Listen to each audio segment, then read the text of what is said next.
I started at the Review when I was 24 years old, so in 1995, and I had the Orange County Review is my hometown newspaper, and I came here. I worked in Greene for a couple of 3 years before I came to Orange, and I continued the family newspaper legacy basically because my family's in the newspaper business on the Eastern Shore of Maryland for a long time, and still is to some degree. So I thought I was going to teach English at Orange County High School, went to college, and was sure I was going to teach English. And a little bit of a scheduling mix-up, perhaps my own fault, but I missed the first education class I was supposed to attend. And it was competitive, and they dropped you if you didn't show up at the first class. And I thought, okay, newspapers it is. So I got a job working at the a volunteer job working at the college newspaper when I was first semester. I was named the news editor of the college newspaper, and I've been kind of doing newspapers ever since. You're a graduate of Orange County High School. I went to Orange County High School, and your intent was to come back. It was. I had Miss Love, Jean Love was. You remember Miss Love from? She worked at the radio station, didn't she? Mm-hmm. Miss Love was our English teacher in high school, but she was also our newspaper sponsor. And it's a funny story. A good friend of mine, who grew up with me and went to school at Prospect and at the high school, he and I were on the newspaper together, and he was a lot smarter than I was. He still is. But he and I were both kind of vying to be editor of the high school newspaper. And Miss Love had to choose. And I was sure he was going to get it, but I could cut better with a pair of scissors than he could. And I didn't cut off all the descenders on the letters when we were cutting and pasting. And so she gave me the job because I was steadier with a pair of scissors than he was. And so we always joked about that. And then he ended up with a much more illustrious newspaper career than I did. But I could still cut and paste better than he could. So you're age 24. You're back in the town of Orange as a cub reporter. I was the editor at 24. I'd been the reporter in Greene. And Peter Yates, who's our publisher, brought me here, and I'd been ready for it. I was anxious, and I'd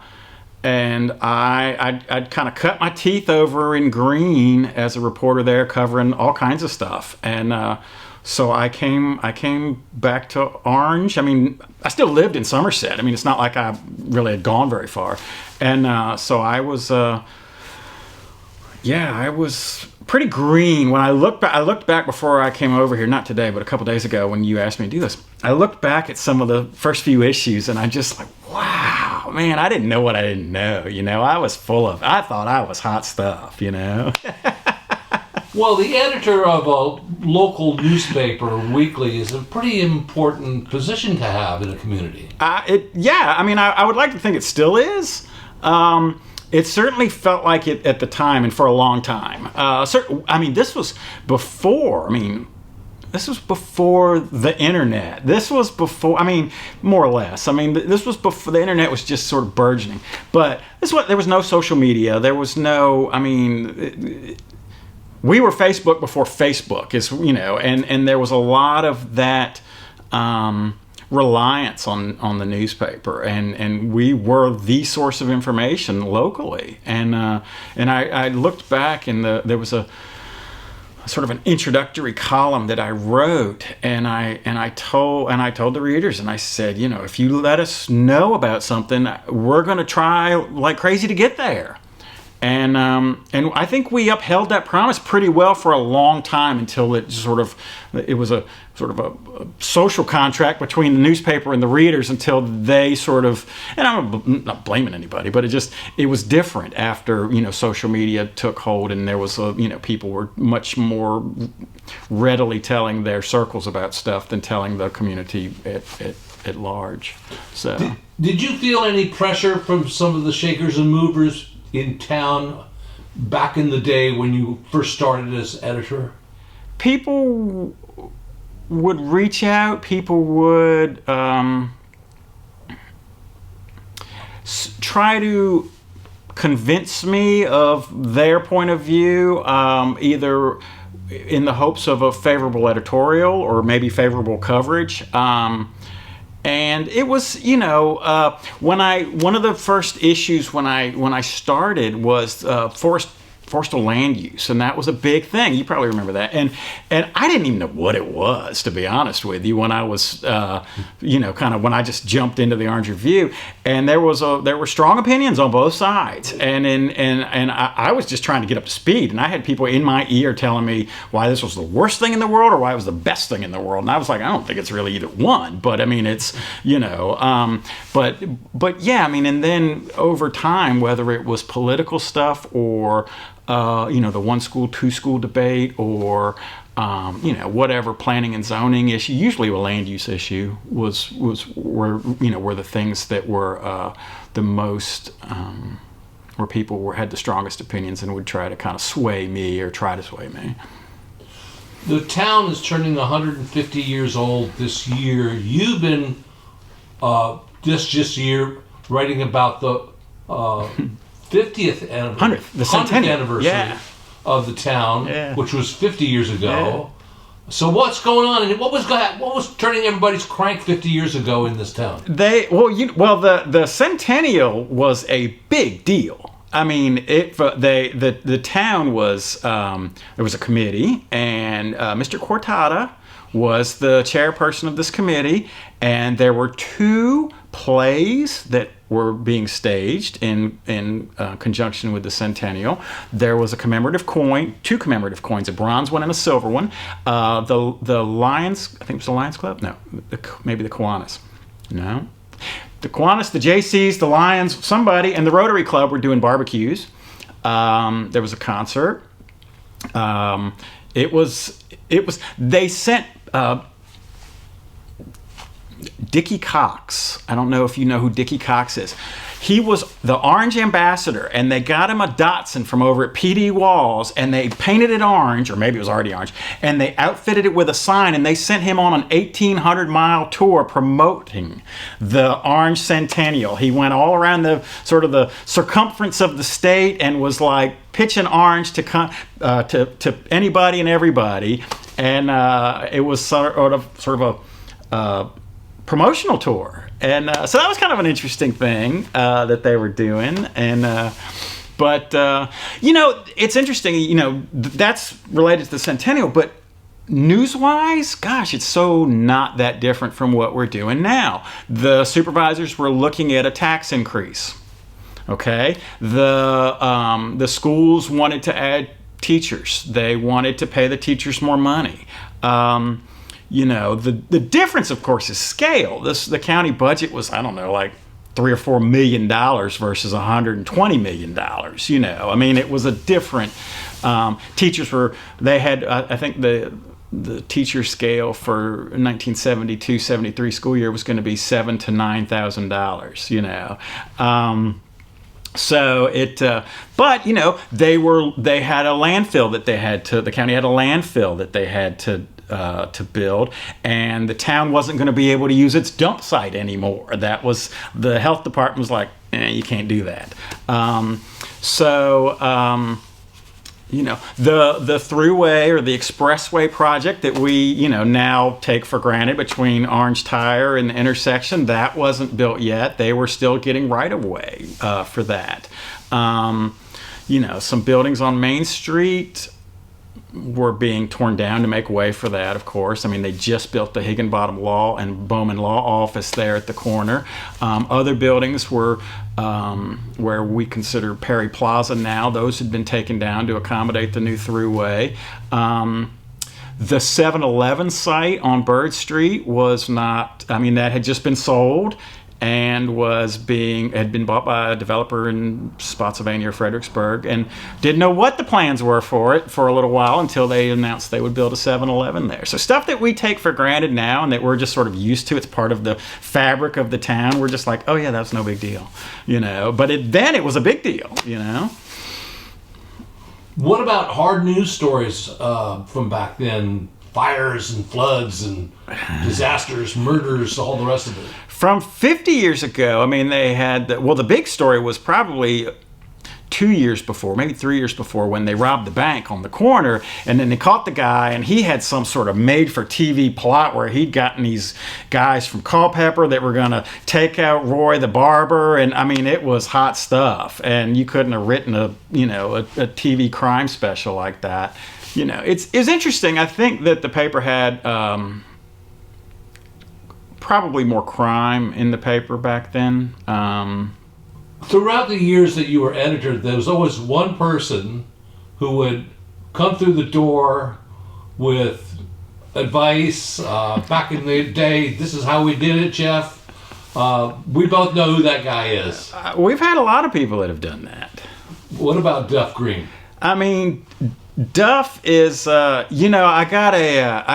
like to tell this story. I got a Christmas card one year from Duff and Mary, and Duff said to the second best editor of the Orange County Review, and I was like, hot dog, I'm number 2. And I was like, because that means I passed his brother, his dad, I was like, and I'm assuming he was number 1.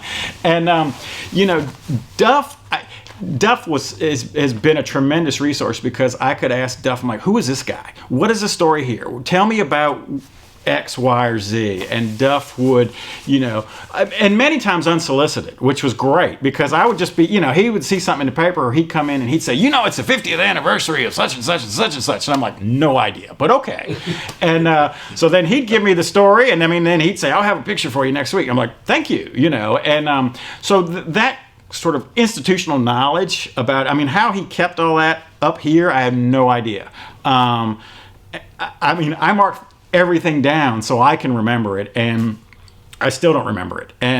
But Duff he just had this great catalog of Orange County history, and all of those sort of, I don't want to say landmark but benchmark events throughout the course of the town's history that were important, and not just, they weren't the ones that were like up here that were important to everybody. They were sort of like, this is the 50th anniversary of this organization, or this was the day that this happened, 100 years ago. And it was just, that specificity was amazing to me, that how he knew that, and to his amazing credit, could put his hands on a picture or some sort of artifact pretty readily, and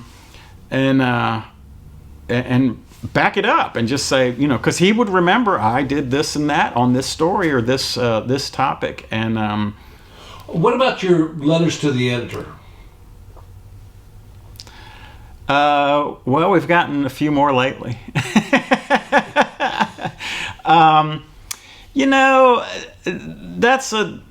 The newspaper used to be sort of the center for, it was, in a lot of ways, it was the courthouse steps. It was sort of the public forum, and it was a place for people to share and air their views, and not to sound like a grumpy person, but a lot of that went away when people could sort of tweet or post their rants or their valid opinions at the hit of a send button, and to a willing and eager audience, which I think is not the same as putting. And it's also, it can be done anonymously, which gives people a lot more courage than when they have to sign their name to a letter and send it in and put themselves out there. And newspapers are still responsible for what they publish, and people forget that. And because you post pretty much whatever you want online, because it's not regulated in the same way that newspapers are. And so I think that's one of the things that that's discouraging about the way that newspapers have changed. It's just that we're not the same public forum. We'd like to be, but people don't look at us the same way as they used to, where that was the community bulletin board, where you got something to say, you tack it up there and then see what kind of response you get. And so along those lines, it used to stimulate more editorials too, and that's not something we do as much anymore. Partially just because we don't have the resources, but at the same time, it's harder to take the community's temperature through the newspaper than it used to be. Where do you see the town of Orange in the future? You know, it's interesting. The town, I grew up in Somerset, and I would come to town, and the town had basic functions for us as people that lived out in the county. It had the A&P. We didn't shop at Safeway. We shopped at A&P. We had it had the library, which was a great resource, and had the high school. We didn't see much else. We'd go to Leggett's, you know, but the town had very specific functions for us as when we were growing up. As now, I think the town is much more in my mind, the town has a lot more to offer in terms of just places to go, things to do. Obviously, it's the county seat, and that helps stimulate a lot of activity downtown in a different way than retail did. But I think moving forward, I think the town's done a good job of capitalizing on its geography in terms of its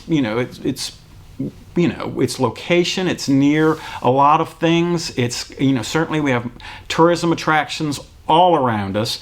I think the town and the county have done a great job of leveraging those assets, drawing a lot more people into town, and then capitalizing on those. You see a lot of we've seen a lot more business growth in the last probably, I don't know, 6 or 8, maybe 10 years than we did for a long period of time before that. It was just businesses that you didn't think were going to make it, unfortunately. And now, I feel like we have pretty good and varied businesses. I think the town is well positioned to take advantage of those things and to build on that. I think the town, there's development coming out on the other end of town with the Round Hill development. And certainly the town has grown with some of the more recent housing developments. I'm trying to think of what other, you look at the Silk Mill complex. That is, I think that's a good example of the town sort of reinventing itself and taking a place that had been a hub of commercial activity, of industrial activity, and it's reemerged as a hub of commercial activity. And maybe the businesses in there change and cycle in and out, but it's still a nice, collection of a lot of, restaurant type businesses, but there seems to be an interest in that. I don't know. Like I said, Orange is certainly on the way to a lot of places wherever you're going. And so, I think they've done a pretty good job of capturing those through tourists. I don't know that we're ever going to see the days where the industrial,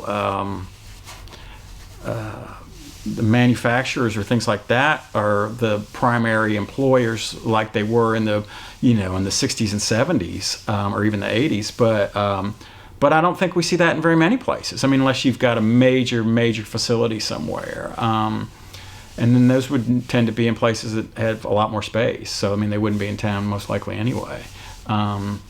So, I don't know. Yeah. Virtually everybody that sat in that chair has talked about, I remember Leggett, and you could go to Crafton and Sparks and get clothes, and you could go to 3 hardware stores.